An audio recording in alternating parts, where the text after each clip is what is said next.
Start అయింది.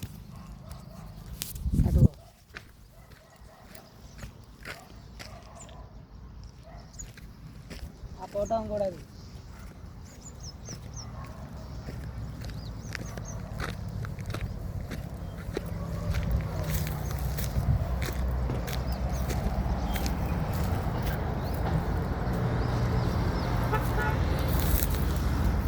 అందరికీ నమస్కారం.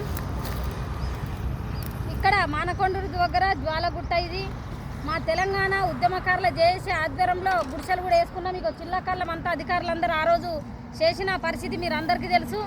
అయితే మా దేవుడైన అంబేద్కర్ గారిని ఇక మేము ఇక్కడ పెట్టుకున్నాం. మా దేవుణ్ణి ఇక్కడ పెట్టుకున్నాం. ఎందుకంటే మేము వెనుకబడ్డ వర్గాలం కాబట్టి మా అంబేద్కర్ గారు వెనుకబడ్డ వర్గాలు ఎప్పుడు బలోపేతంగా ఉండాలి, వాళ్ళ భవిష్యత్తు బాగుండాలని మమ్మల్ని ఆశీర్వదించి రాజ్యాంగం రాసిన వ్యక్తిగా ఆయనను మేము ఇక్కడ పెట్టుకుంటే ఇగో తీసి అధికారులు ఇగో ఇక్కడ వాడేసిండ్రు. ఇగో మా అంబేద్కర్ గారిని ఘోరంగా అవమానిస్తూ మరి ఇగో ఈ గుడిసెలు కూలగొట్టారు. గుడిసెలన్నీ కూలగొట్టడమే కాకుండా ఇగో అంబేద్కర్ గారిని కూడా చించి పడేసిన పరిస్థితి. ఈ దౌర్జన్యము ఎన్ని రోజులు మేము తెలంగాణ కోసం ఉద్యమం చేశాం, తెలంగాణ సాధించాం. మరి తెలంగాణ సాధించిన వ్యక్తులకు మరి ఇక్కడ భూమి ఉన్నది అయ్యా మాకు ఇక్కడ ఇయ్యండి అని మేము ఇక్కడ గుడిసెలు వేసుకొని మా వాళ్ళంతా కూడా ఇప్పుడు 2 నెలల నుండి ఇక్కడనే ఉంటా ఉన్నారు. ఇవాళ టీవీ చేసి రాష్ట్ర చైర్మన్గా వీళ్ళందరికీ మద్దతు ఇస్తూ వీళ్ళందరితో కూడా బతుకురని నేనే కాకుండా మా కలవకుంట్ల కవితకు వచ్చి ఇక్కడ భూమి పూజ చేసి ఉద్యమకారులకు ఇక్కడనే ఇయ్యాలని అక్క వారి జెండా కూడా పెట్టారు. అక్కడ వారి ఆశీర్వాదంతో నేను టీవీ చేసి ఉద్యమకారుల చేసి సంఘం తరఫున నేను వచ్చి ఇక్కడ 30 మంది కరీంనగర్ మానకొండ నియోజకవర్గాలకు సంబంధించిన నా ఉద్యమ అన్నదమ్ములకు ఇక్కడ గుడిసెలు వేపించడం జరిగింది.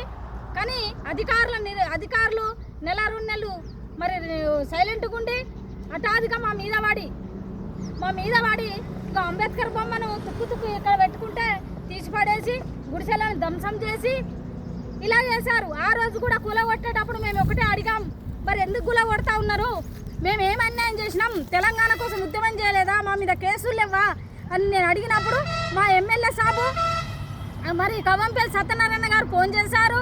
మరి కూలగొట్టమన్నారని అన్నారు. కవ్వంపల్లి సత్యనారాయణ గారు మీకు ఒక్కటే విజ్ఞప్తి చేస్తా ఉన్నాం, అయ్యా నీతో పాటు నేను ఎమ్మెల్యే పోటీ చేశాను.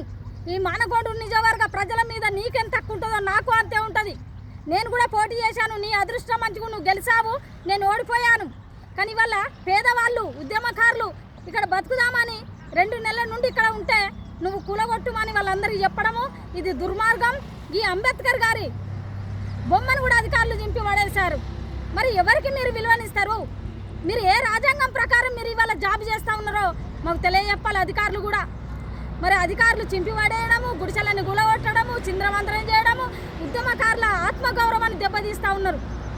కాబట్టి మేము ఉద్యమకారుల జేఏసీ తరఫున ఈయన ఉండడానికి రెడీ ఉన్నాము, ఇక్కడనే ఉంటాము, ఇక్కడనే మా వాళ్ళందరూ ఉంటారు, వాళ్ళందరికీ కూడా నేను మద్దతు ఇస్తా.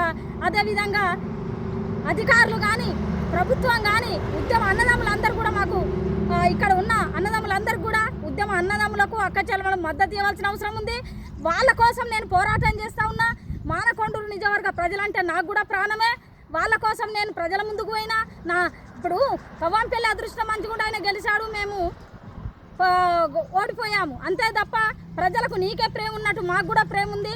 ఇక్కడ ఉన్న ప్రజల కోసం కరీంనగర్ ప్రజలందరికీ కూడా నేను సానుభూతిగా ఉన్నా. ఖచ్చితంగా ఎవరికి కష్టం వచ్చినా వాళ్ళ దగ్గర నేను ఉంటా. ఈ ఉద్యమకారులకు మాత్రం ఇదే జాగల ఖచ్చితంగా నేను ఇండ్లేపిస్తా. ప్రభుత్వంతో వాళ్ళ దండమోదాయ పెట్టాయన నా వాళ్ళందరికీ ఇక్కడ ఖచ్చితంగా వాళ్ళకు ఉండడానికి వసతి కల్పిస్తా. ఖచ్చితంగా నేను అండగా నిలబడతా నా ఉద్యమ అన్నదమ్ములకని తెలియజేస్తూ భోగే పద్మ తెలంగాణ ఉద్యమకారుల జేఏసీ రాష్ట్ర చైర్మన్. జై తెలంగాణ, జై తెలంగాణ, జై తెలంగాణ.